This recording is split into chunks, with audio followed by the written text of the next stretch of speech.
first thing.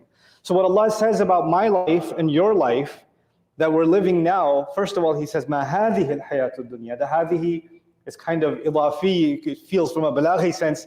You could just say worldly life, but He says this worldly life. He adds the word this in the ayah. And the idea of that is at-taqreeb, what scholars of language call it taqreeb, meaning I want you to notice everything about this life of yours that you're experiencing, this day, this year, this decade, this experience, these people that are in your life, this work that you do, this business that you do, these friends that you have, this family that you have, every part of this life is kind of being focused, a lens is being brought onto it, and it's being zoomed in on just with the word هَذِهِ.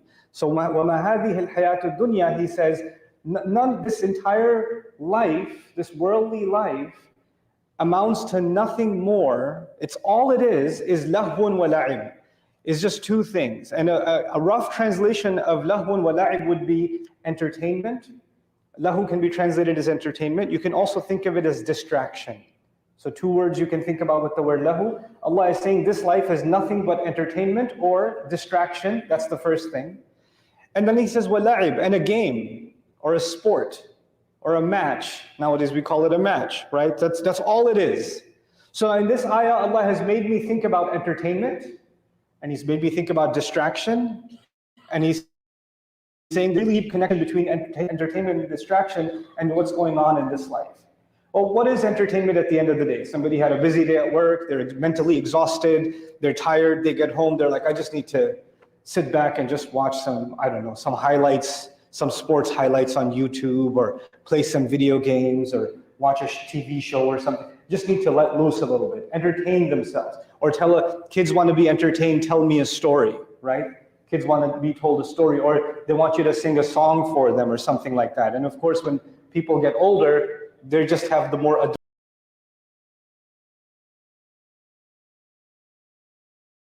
Going to Dallas? No, that flight already left. This is going to Miami now. So the idea of lahu is distraction, something that gets my attention, and more important things that had a limited time schedule, they passed me by. The opportunity passed me by. Well, Allah is saying that life is full of this. In other words, in a 24-hour day between waking up and going to sleep, the conscious hours that I have and you have, there are priorities. There are things we have to get done. Every one of us has a to-do list that we need to get done. And what happens is we get distracted. And that to-do list barely gets touched. We get one or two things done, then the mind gets distracted, we do something else, and the things that you really had to do didn't get done. And that's just one day. He didn't just compare this life to lahu, He also compared it to la'ib, to sport, to games, to a match.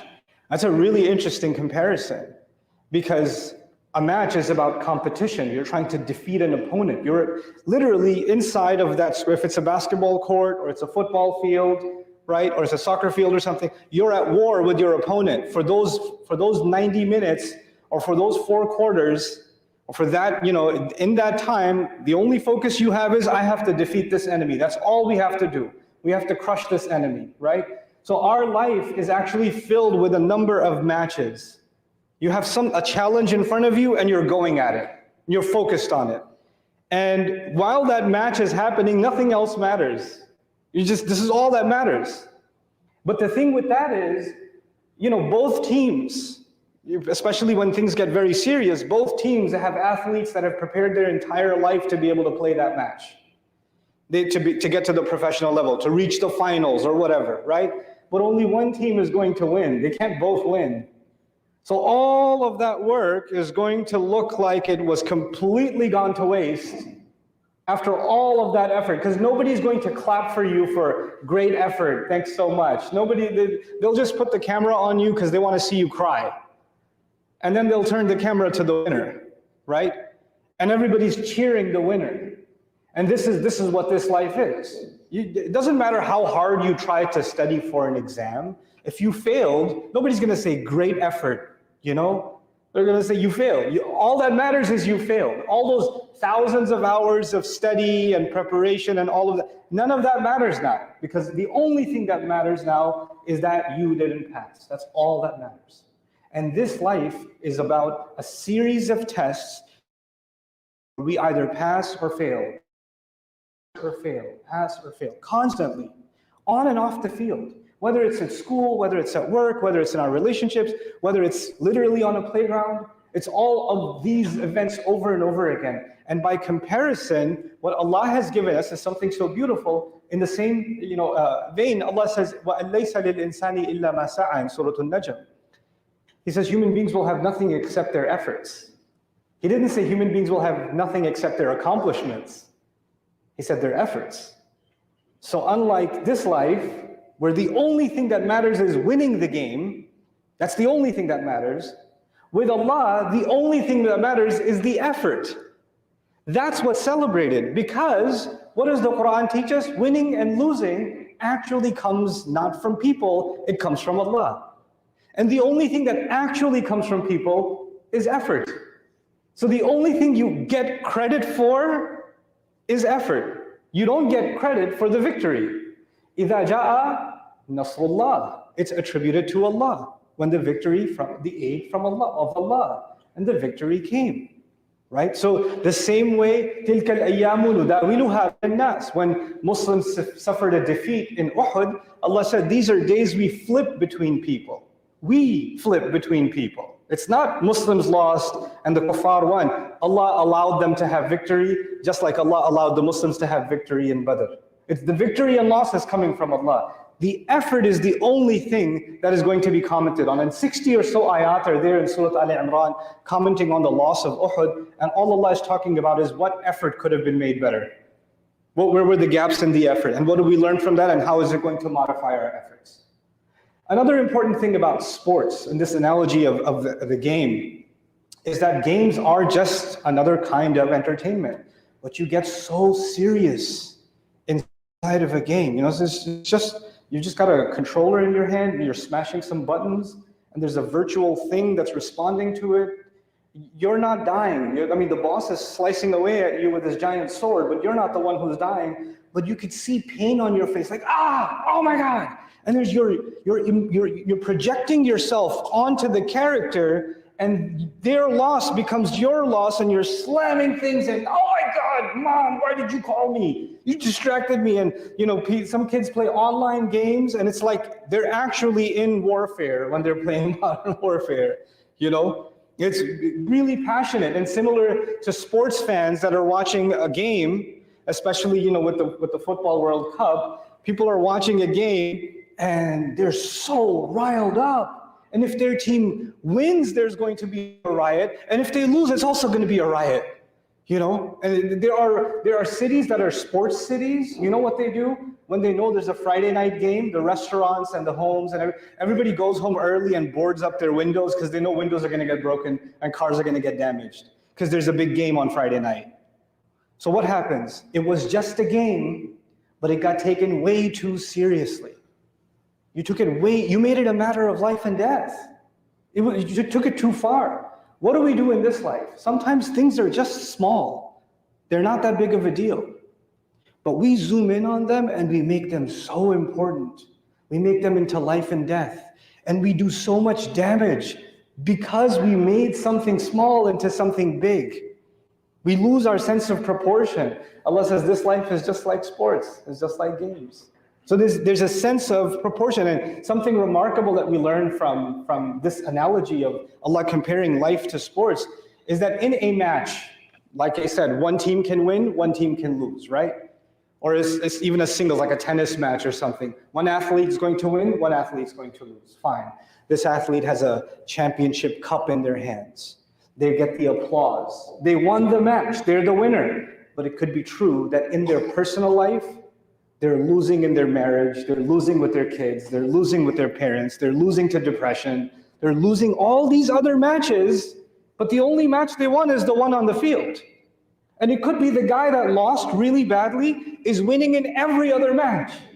One coach I was talking to, because I was trying to understand this ayah and contemplate it better, so I spoke to some coaches, some sports coaches. And one of them told me that in my career, coaching for 30, 40 years now, some of the biggest losers I ever met are winners. And some of the biggest winners I ever met are losers. It's remarkable. In other words, Allah is telling us something incredible about life. It looks like someone's winning. It looks like they have money, they got fame, they have looks, they have popularity, they have everything they have charm, they have everything you want.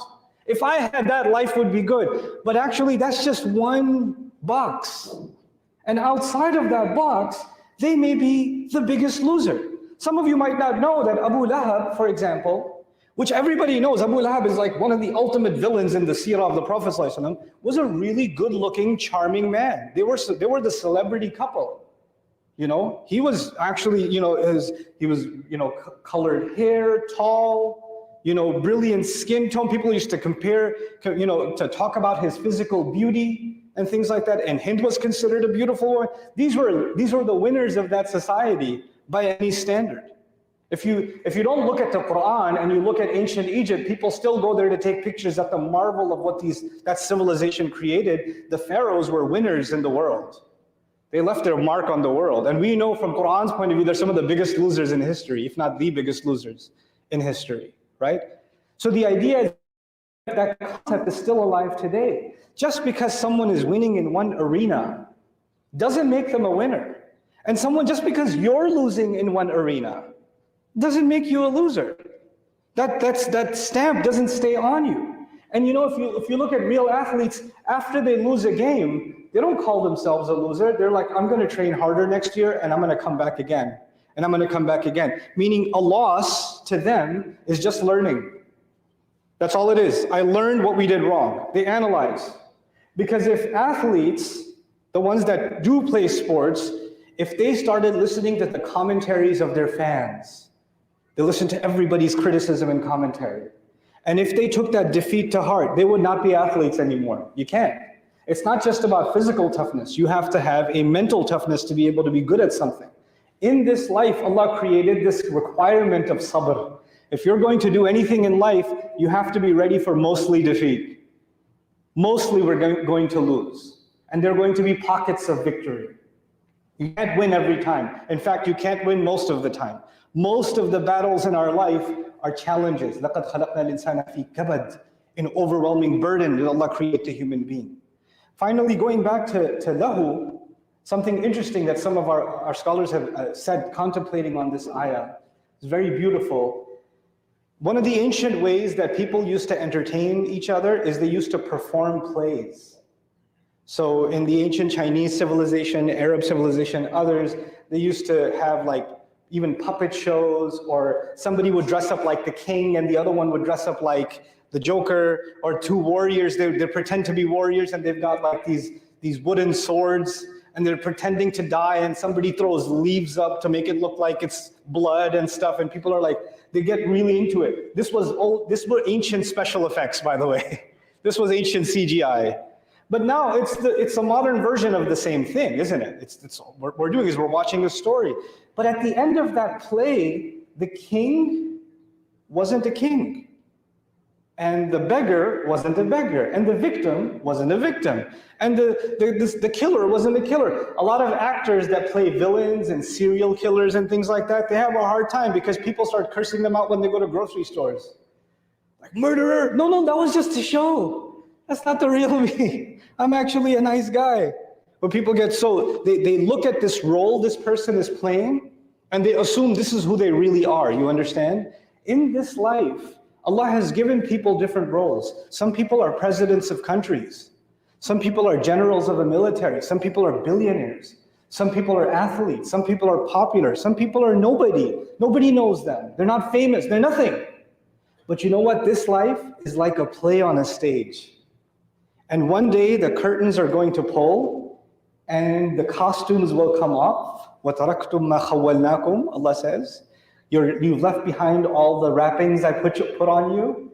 And then the king might be a beggar on Judgment Day, and the beggar might be a king on Judgment Day, because this was just a facade. This was just a distraction from the reality of things. وَمَا الْحَيَاةُ الدُّنْيَا إِلَّا لَهْوٌ وَلَعِبٌ وَإِنَّ الدَّارَ الْآخِرَةَ لَهِيَ الْحَيَوَانُ لَوْ كَانُوا يَعْلَمُونَ. And the final life, that is actually the ultimate life, had they any knowledge. If only they had known. We have to become people that, contemplate Allah's book and look at our life in that way, so that when you see someone succeeding, instead of becoming like, why can't I have that? Why can't I do it?